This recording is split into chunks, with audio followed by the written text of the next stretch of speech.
Okay, good evening, everybody. It's Thursday evening, the 12th of May, 2022. And just want to go through our next Collab session. And really what I'm going to be doing is reprocessing assignment task 2. And then I also want to just look ahead a little bit to assignment task, because the time for doing task 3, the final task, is pretty short. I want to do that. Just give a little bit of a heads up of what's required for that after going through the assignment task 2 again. But before I get stuck in, are there any questions or comments from anybody who's here? Welcome to you guys who are here. Just see Zalara, Romani, Sheree, and Tumi. Any questions from any of you guys? Any comments before we get stuck in? Tim, are you? Firstly, can I just... Yeah, good, thanks. Good, go ahead.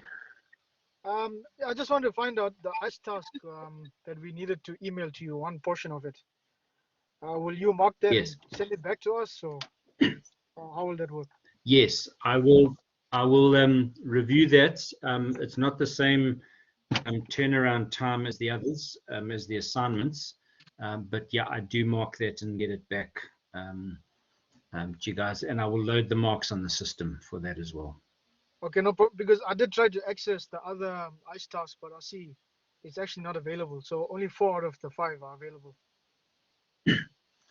Yeah, which is not, I mean, was the 5th one available to do, and then you can't upload it, you just have to email it to me?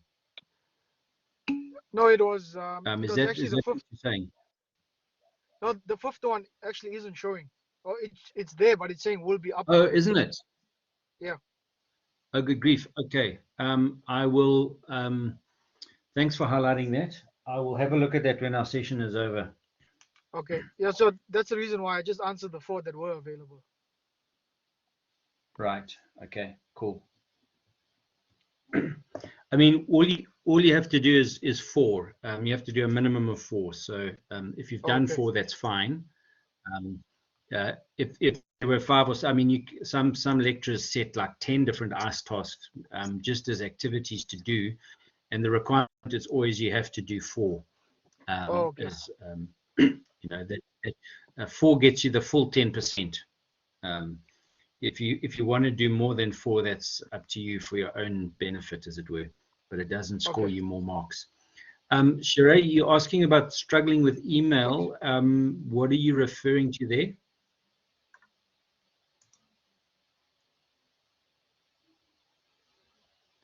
If you could just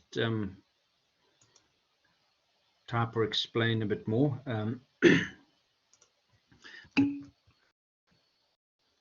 Yeah, I mean, you should be able to just type it up in a Word document or something like that and attach it to an email.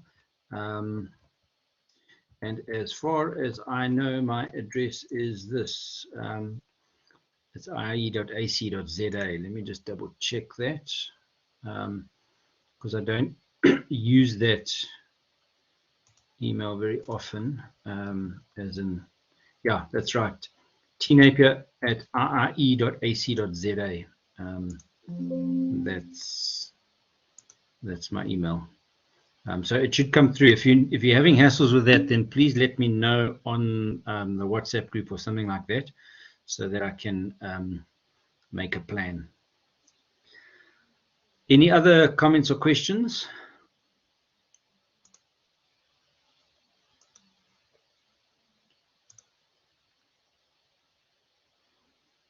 You know what I've gone and done. Sorry, let me just reset this slideshow to work properly.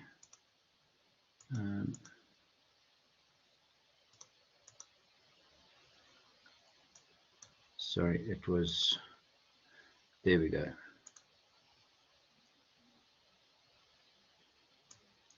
Sorry, I'm just getting my screen share sorted out, and hopefully that will work. Okay, cool. So you should be able to see the title slide again. It should be familiar. as I said, a large part of what I'm going to chat through tonight is sort of a repeat of what I did, I think, last time. But I just do want to go through and just see if there are any questions. If there are questions, just type them in the chat box, or you're more than welcome to just unmute and say, excuse me, Tim, I will not mind one bit if there's an interruption. In fact, I don't consider it an interruption. It's part of the discussion tonight. So if you've got a question, just launch into it. Okay, so we've completed task 1. The ICE tasks are due, I'm just trying to remember what date I gave. I think it was the 27th or thereabout of this month, and I will send out a reminder email about that, an announcement in the next few days, just a reminder that the ICE tasks do need to get finished. Task 2 is due the 30th of May. The POE final task is due on the 15th of June. In your assignment, don't worry about COVID. If you want to, you can, but I'm not going to fuss if there's no mention of COVID and lockdown and the rest. So we've spoken about the whole assignment being based on these scenarios. You must choose one of these scenarios and work with it. So please make sure that the scenario you've chosen, you stick with it consistently through what you've already done in the first submission. Then onto your second submission, and you continue that and build on it into your final submission. Sure, you're just asking, there's no exam or test. That is correct. There is no test or exam for this module, for this course. It's purely an assignment-based, POE-based course. Okay. So please make sure you are sticking with your scenario all the way through. So for this task, what's required for task 2, as we've said, you have to write a scope statement, a project charter, do a WBS, a procurement plan and budget, and then do some screenshots of working on the project software, which would be Team Gantt. Okay, so here it would be Team. Oh, good grief. My mouse is giving hassles. Okay, so the Team Gantt software that you would use there. So then the final task, let me not go through this. I'm going to come back to this later, so let me not worry about that.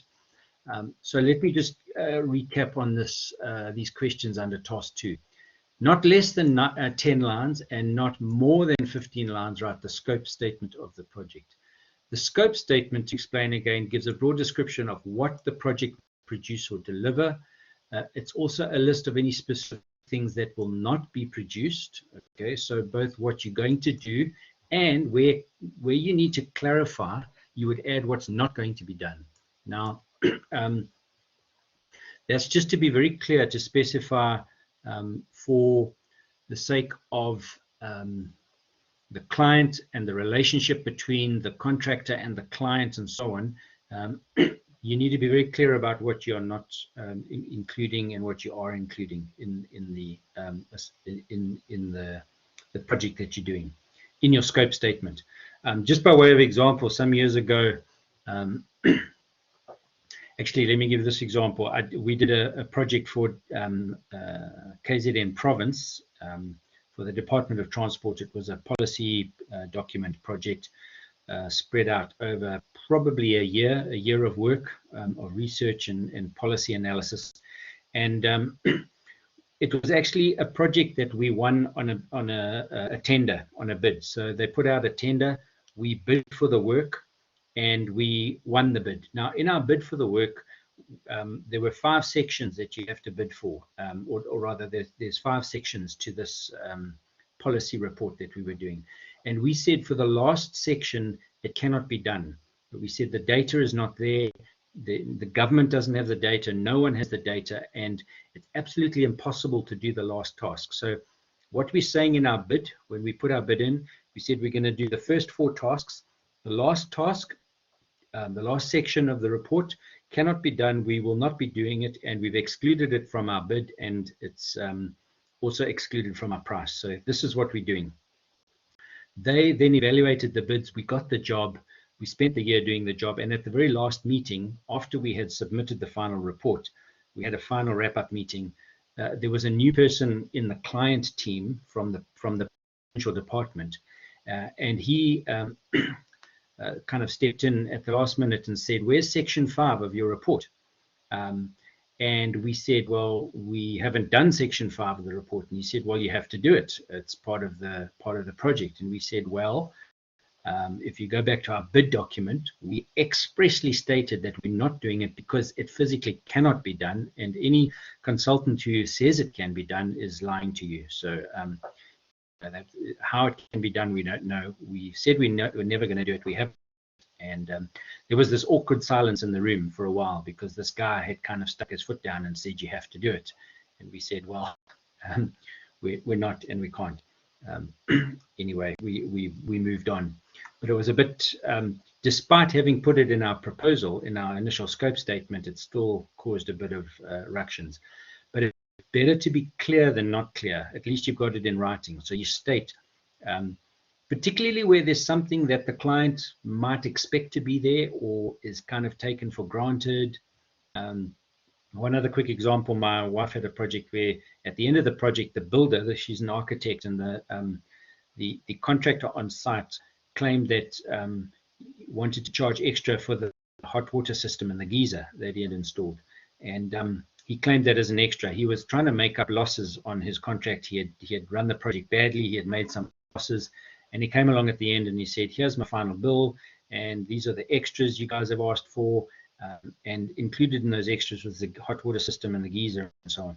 And they just turned around and said, no, a geyser is standard. If you bid to construct a house with everything on the plan, that's all in. There's no ways you can claim a geyser as an exclusion at the beginning and now put it in as an extra as if we've asked for it. It was always there, and you can't claim that. So it was, again, a bit awkward, but they clearly had a legal case to stand on, and they sent him packing. He was going to back some money that he had lost on the project.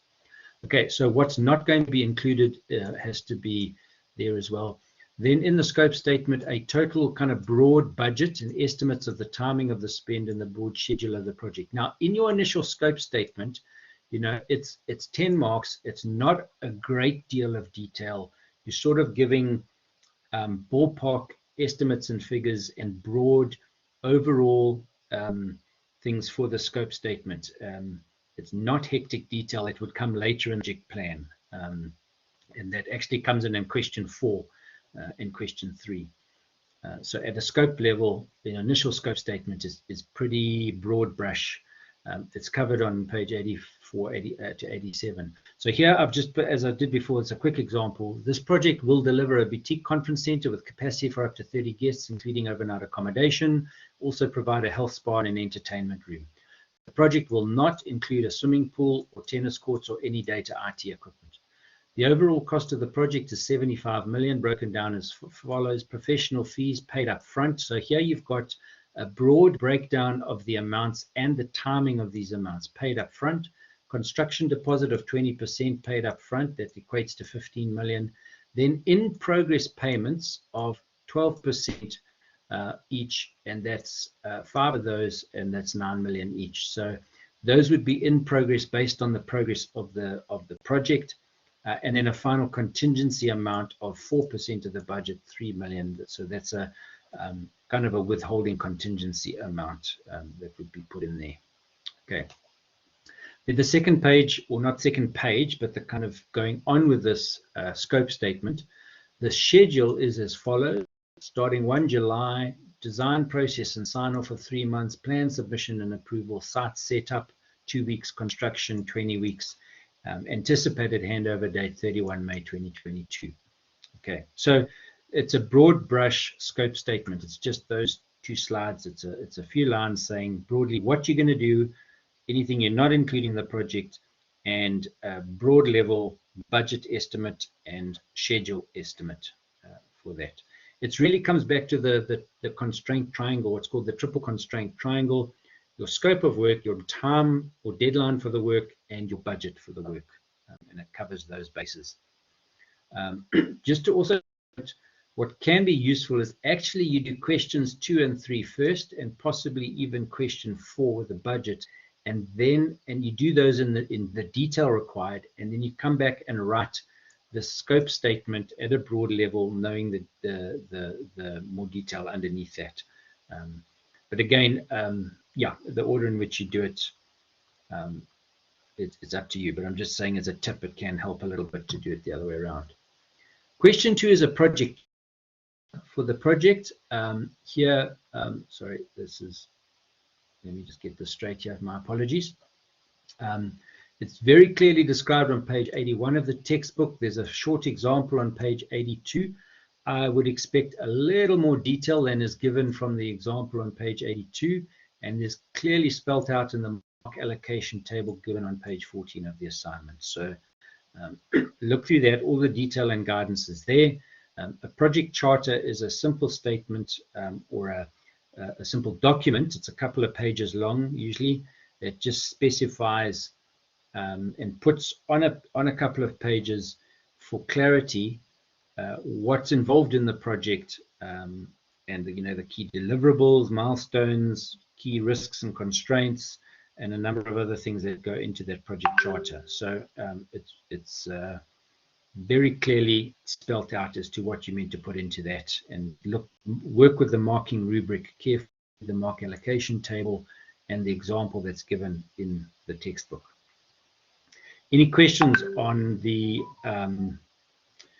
sorry about my computer beeping. Any questions on the project charter?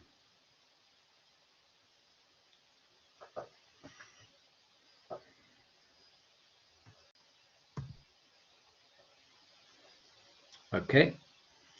Then question 3 is the work breakdown structure. This is for 30 marks. I would suggest you devote quite a bit of time and attention to this question. It is, in my view, a critical question for the assignment. And it's critical because if you do your work breakdown structure properly, it's the building block for everything else. So it says create a WBS for the project. Page 87 and 91 gives clarity. It's also very clearly spelled out in the mark allocation table on page 15 of the assignment. What you need is the deliverables, under that activities, under those activities subtasks or smaller activities making up those. And the work breakdown structure covers the full scope of the project. Make sure you've included everything in it. Make sure all the boxes are numbered in accordance with a breakdown structure numbering system, and that the format and the layout are make sense. Now it's weird that that's doing that. Sorry, I'm just trying to see what's going on here with my, it's weird, my screen's not changing. Okay, so here's an example of a work breakdown structure. It typically would look like an organogram or like a family tree. You've got your overall scope statement there, high level 1, high level 2, high level 3, your overall, your big main deliverables. And for each of those, you break them down into sub deliverables and activities under that. And each of these activities are defined measurable activities that can be accomplished. Okay, so that's one example. Here's another example that you could use. This is using it by phases. Deliverable 1.1, 1.2, 2.1, 2.2, and 2.3. And under that, under 1.1 gets 1.11, 1.12. Under 1.2 is 1.21, 1.22, etc. So it follows through. Okay, so your work breakdown structure, this is where you need to put in a few hours of work of sitting down and thinking through what are all the actions and activities that go into making this project happen. And I think I mentioned it last time, but just like you'd plan very carefully for a wedding and a wedding reception, and have all of your, you have the whole day or the whole weekend planned out as to who's going to be doing what, where, and when, and how you're getting from A to B, and everything is buttoned down. sometimes for months ahead of the date. In a similar way, that's the sort of thinking you have to do around your work breakdown structure, because it's your work breakdown structure that becomes the building block for the rest of your planning, and therefore becomes the building block for successful execution or implementation of your project. If you do a rush job of structure, it leads to problems in implementation, because you haven't thought things through carefully, you haven't tracked everything properly, and suddenly you sit with surprises. And when the actual event happens or the project's unfolding, you're starting to build this thing or program this thing or whatever it is, suddenly you think, oh, flip, I didn't think of that, and I didn't think of this. So the work breakdown structure is really vital and important. Then question 4 is to use the work breakdown structure created above and choose one source or any item that the project requires and may need to be bought or made. So it's one resource or any item that the project requires and may need to be purchased or constructed or made. Create a procurement plan for that one resource or item selected for 10 marks, and the plan should show the following. How was the service provider selected, and what you need for that is 3 quotes and stating the reasons for selecting your chosen service provider. So let's say you've got to buy computers for your project. You would get quotes from, and by the way, you can make these quotes up, provided, as I said before, they sound vaguely realistic. You can also, if you want to get 3 actual quotes from real life suppliers, but you need at least 3 quotes for those computers, and then state, I am choosing supplier A because supplier A has the best price and the best quality, whatever. So you must justify your choice of service provider. So either, if it's a supplier of equipment, or let's say you've got to hire an engineer for doing an on-site geotechnical test or something like that, show 3 quotes for that, and then you discuss, why have I chosen this particular service? Why would you choose one of those 3 service providers? So that's question A. Question B is give a list and the why of at least 2 documents that should be kept for record keeping purposes, and that's for 4 marks. So what documents would you keep under your procurement plan? Obviously, you would keep your invoices of anything purchased for guarantee purposes, for follow-up accounting purposes, etc., etc. So, what are at least 2 documents that's part of your procurement that you need to keep, and why would you need to keep those? So that's discussed on pages 148 to 152. Then the next question is question 4, using the work breakdown structure created in question 3 above. This is 4.2, sorry. Determine the budget of the project. Okay, once again, you choose one resource or an item. Create a budget for it. Attached to your project, provide a list of examples of service providers, sellers, and or buyers. So this is pages 141 to 144. I'm just checking something out here. Yeah. And make sure you've included everything in your budget. So make sure your prices are vaguely realistic. As I said, I won't be checking exact rates or prices there, but they should be in the right ballpark. Sorry, I just want to check one thing out here that's nagging me a bit.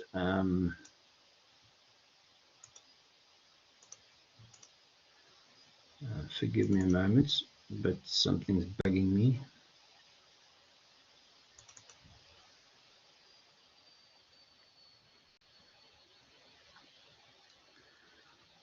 Okay.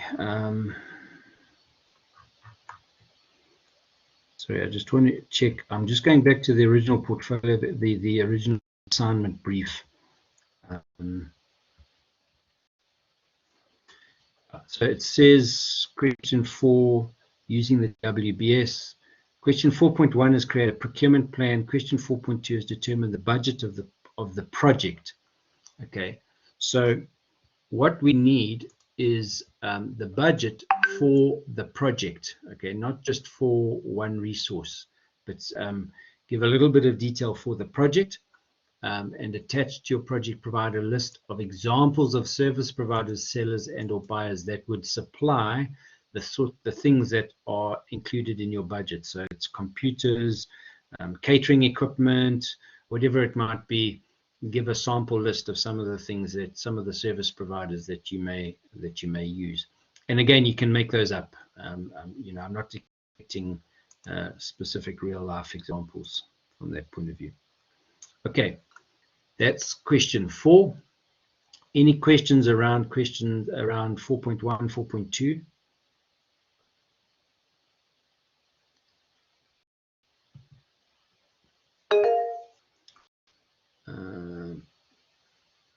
Sorry, let me just, yeah, sorry, Ramona, did you want to ask something? Go ahead. Tim, sorry. For question 4.1. Yes. So I've chosen, I think it was in Suffolk as my project. Yeah.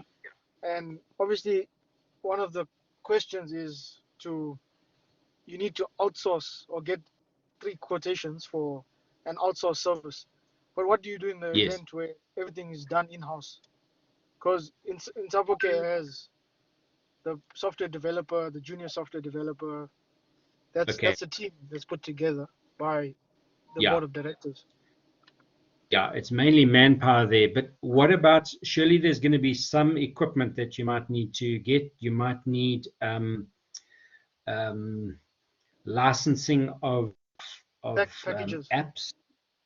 Yeah, there might be, if you're going to be, because you're designing an app, there might be licensing for putting that app on Google Play Store or for the Apple iStore.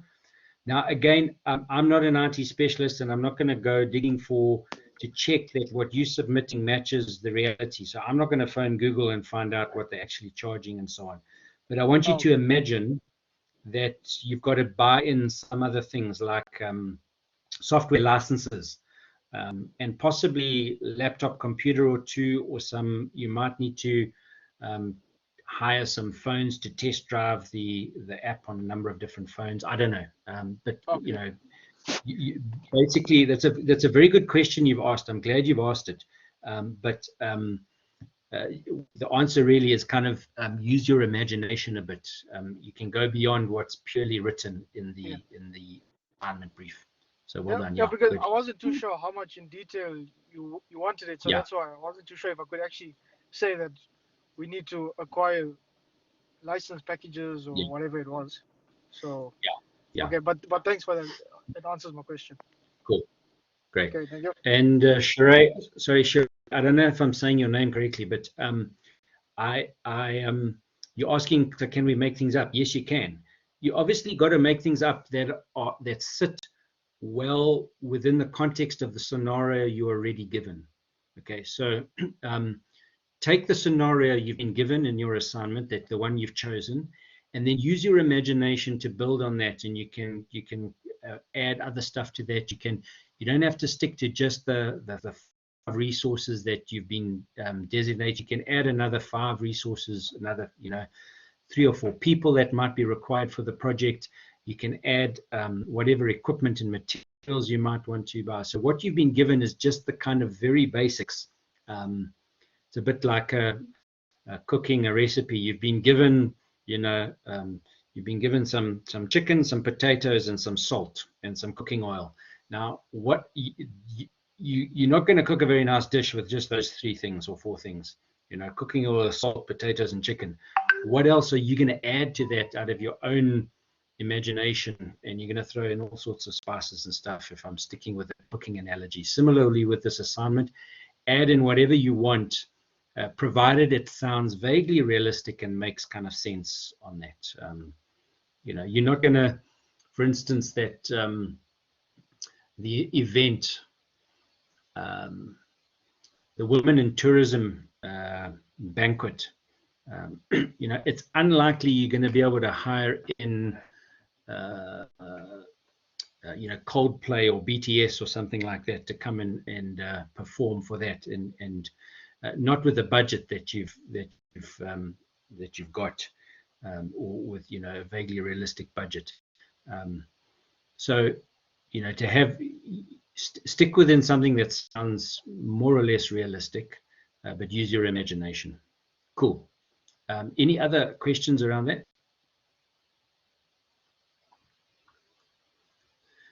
Good. These are good questions we're asking. So that's 4.1, 4.2. Similarly with the budget, you can go beyond just the basics of what you're given. Then question 5 says here, now for each of the project software activities below, you're required to capture the screen of the settings applied and copy the screen and paste it into your answer under the following headings: project creation and storage, project properties, project information, project calendar, an example for formatting or customization. Now, I went through that in our previous session. I gave you a demo of the Team Gantt, if I recall correctly. And what I may do because I am going to have one more session, I have to have at least one more session as a national support session. I will do one more session prior to the, probably a week to 10 days before the 30th. So it'll either be next week or very early the following week that we have one more Collab session. Okay, so what you have to do here, this is just giving more detail for this question 5. Using the project software, create a project and save it, update the properties, apply the information in terms of scheduling and start and finish dates. Now, you're not going to do this for all the activities because your real work that you do for the Gantt chart comes in your final POE. But the more you do now, the easier it is that your final POE will be, so you're not going to waste any effort by doing it now. But what you submit now doesn't have to be the full thing. You just have to show evidence that you have started working on Team Gantt or some other project software that you might be using. So it gives you that detail there. There are some videos for Team Gantt, a couple of YouTube videos. And then also they call the resources, they now on Team Gantt, they don't call them resources, they call them labels. You can assign up to 3 people as labels and another, I think it's 5 non-people resources. So that's a total of 8. Now in reality, you would have more than that in a project, but because this is free software that you're using, you're using the free version, not the premium version, you're limited to 8 labels. I think it's 3 people and another 5 non-people resources or something like that. So mix and match those to come up with what you need to. Okay. So that's the project software. So that's really a wrap, again, a summary of what's required at the end of this month. What I just quickly want to go through now is jump ahead for this, because there's a bit of a crunch between submitting task 2 and submitting your final POE. You're only going to have really a few days in which to wrap it up, following getting feedback from my marks that you get. So I just want to quickly highlight what you need to do for the final POE, which will be due at this stage in the middle of June, 15th of June. Activity 1 is to resubmit task 1 with corrections, and that's worth 5 marks. Activity 2 is to resubmit task 2 with corrections for 5 marks. Now, I just want to be very clear. When you do this, all I'm looking for is a bit of evidence that you have read through my comments on your initial submissions and that you have paid attention to those and made some changes. You do not get a chance to improve your mark from your first submissions by doing this. Let me just say that again.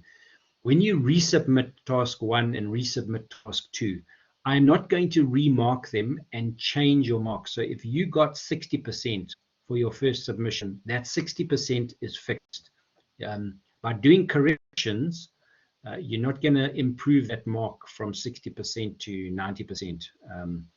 You say, I'm not remarking anything. I'm simply looking at, have you processed the comments? Have you looked at the comments that I've made and resubmitted? And I'm highlighting that because the quantity of marks that is given for that resubmission is actually very small. It's like 5 marks for task 1, 5 marks for task 2. And when you take those marks and reduce them by the proportion that your task is as part of your whole course, it actually becomes fewer marks. because if you recall, each of your submissions, task 1, which you've already done in April, task 2, which you're doing for the end of this month, and task 3 at the end in the middle of June, each of those gets reduced. So as you recall, the first submission is worth 25%, the second one is worth 30%, and this final task is worth 35%, and then your ask task is worth 10.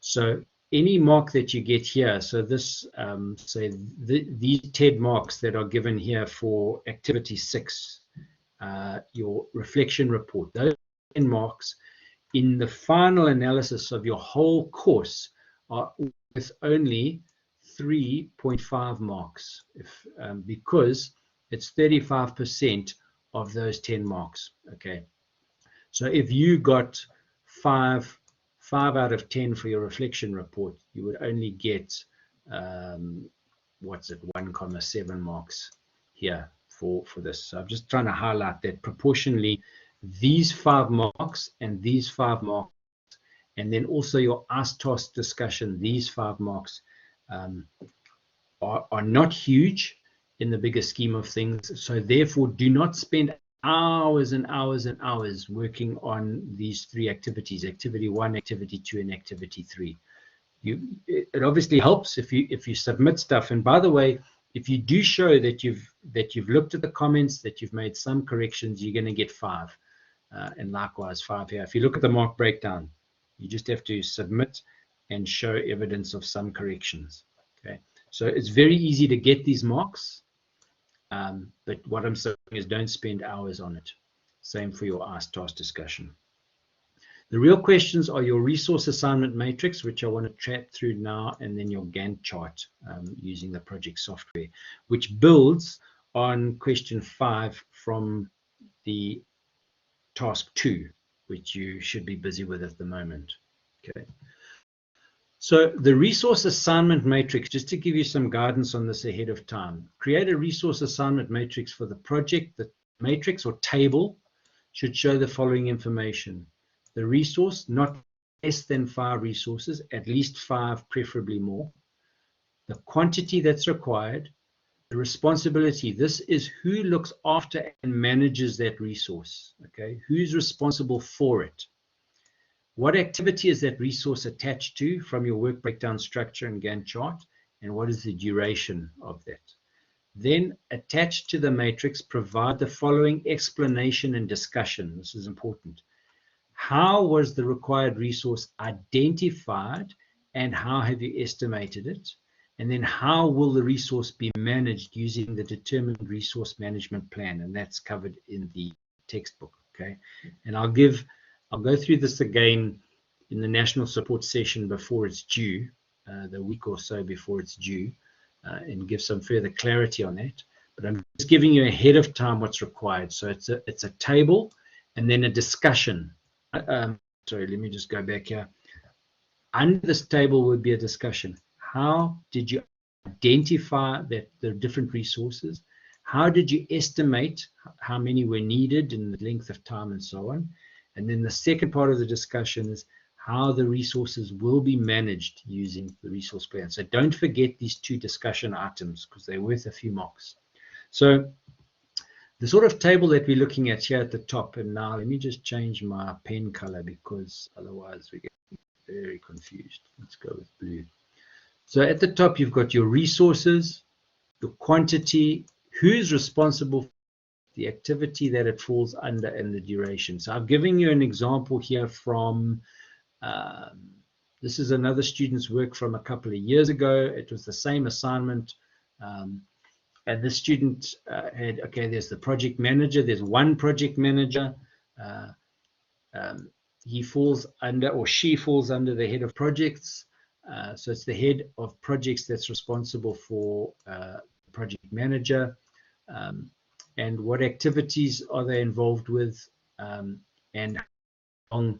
This is 360, I think it wouldn't have been days, it would have been hours on this project. Oh, sorry. Then you've got a financial manager as one of them. He or she answers to the CEO. the financial manager has to do these activities and will be working on the project for 40 hours. That's your estimate. Okay. Then there are other staff which I haven't included in this one, and then there's some equipment and materials that be required. 2 laptops. Responsible for the laptops are the responsibility of software developers. Where will they be used? How many hours? Other equipment was also given. Okay, so there were other rows that were included, which I've deleted here. Mobile phones, 3 of those. Who's responsible, etc. So I'm giving you, this is a dead giveaway. I'm giving you guidance exactly on the sort of table you would set up. I've just given a sample of lines, but you need to have at least five lines. 5 is the bare minimum. In a real project, you would have probably 50 or 60 different lines of resources. In your assignment, I'm not suggesting 50 or 60. So let me just clarify that before you have a heart attack. So I'm sorry. It's saying at least 5. I would like to see a few more than that. 8, 9, maybe 10 resource lines showing up here to get, to crack out some nice marks and some careful thought around this. And then, as I said, following this would be a discussion on how you identified these resources and how you estimated them and how you will manage them. So that can be done there. Any questions on the resource matrix? I'm jumping ahead a bit, so perhaps it's a bit early for questions, but when the time comes, you can start working on this. And if you've got questions when it comes to the next session or the one after, you're welcome to ask those questions. If you've got questions now also, please ask. And then the last thing is just the Gantt chart. And I just wanted to give you 2 or 3 views of Gantt charts. A Gantt chart looks like this. It is a list of activities. And you can see here you've got summary tasks or headings with all of its activities underneath it. Then you've got venue.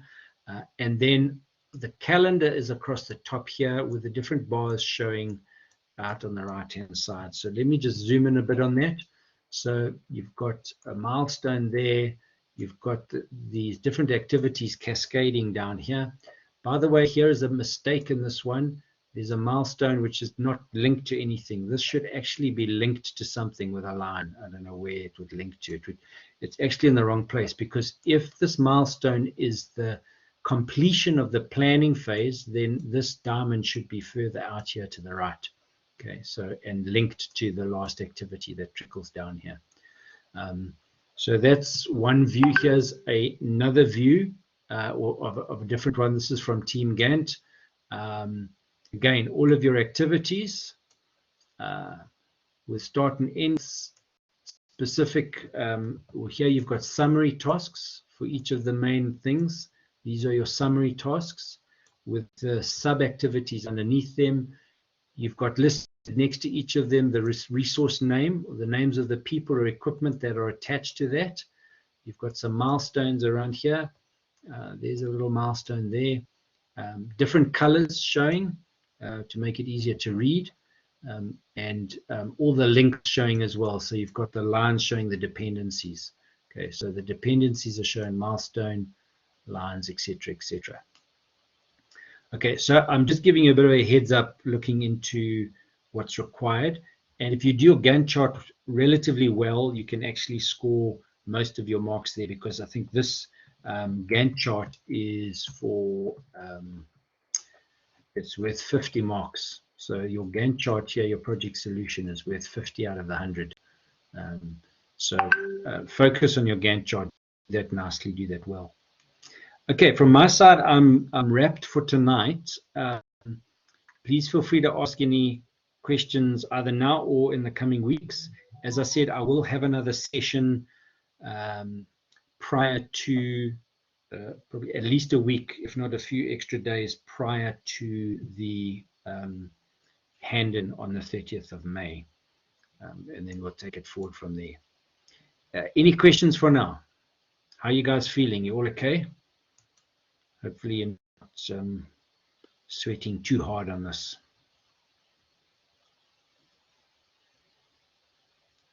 I just want to add again what I've said before. Quite a lot of this work is not that difficult or complicated. It just requires a few hours. Okay, so if you leave it to the last minute, you're going to get clapped. It's going to bite you. And I'm glad you guys, I mean, the fact that you guys are present here, listening and engaging is great, because it means you are already looking ahead to get it done. It's the students who aren't here, who aren't listening, who are going to leave it to the last minute, and then suddenly they're going to realize that a lot more is required than they ever thought. Sheray's asking again, with the first scenario, the weeks they work, are they just from Monday to Friday or Monday to Sunday? Usually on a project, you deal with working days, so Monday to Friday. When you set it up in Team Gantt, you can, it's set as a default to Monday to Friday, and most projects you take it as a default Monday to Friday. There are exceptions to that. On more pressured projects, you might work 6 days a week and make Saturday a working day, but you can take it as a 5-day working week for the most part. That's the normal process.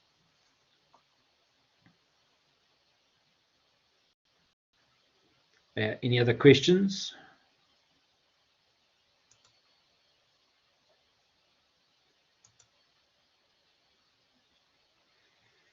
Okay, I'm going to stay online a little bit longer for those who might want to ask any further questions. But from my side, thanks very much as well.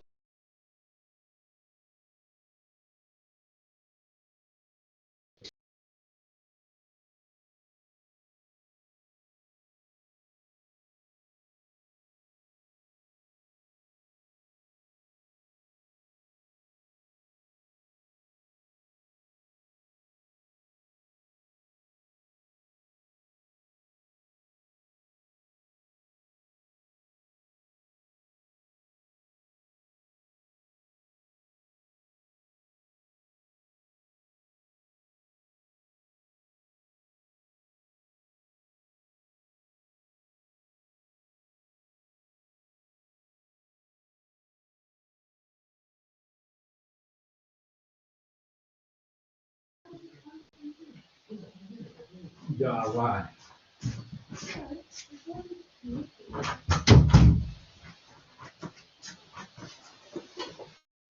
Hi, sorry. I'm hoping you can hear me still. I got disconnected there for a bit. Let me just check something here.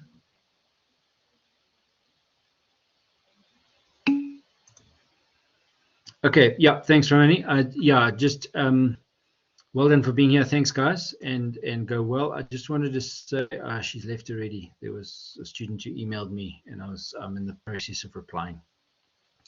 But from our side, thanks, guys, and keep in touch. We'll see you next time. Let me just stop recording.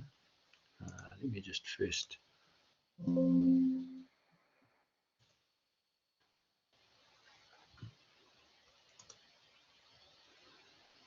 Okay. Any last questions from anyone? Otherwise, I will tune out.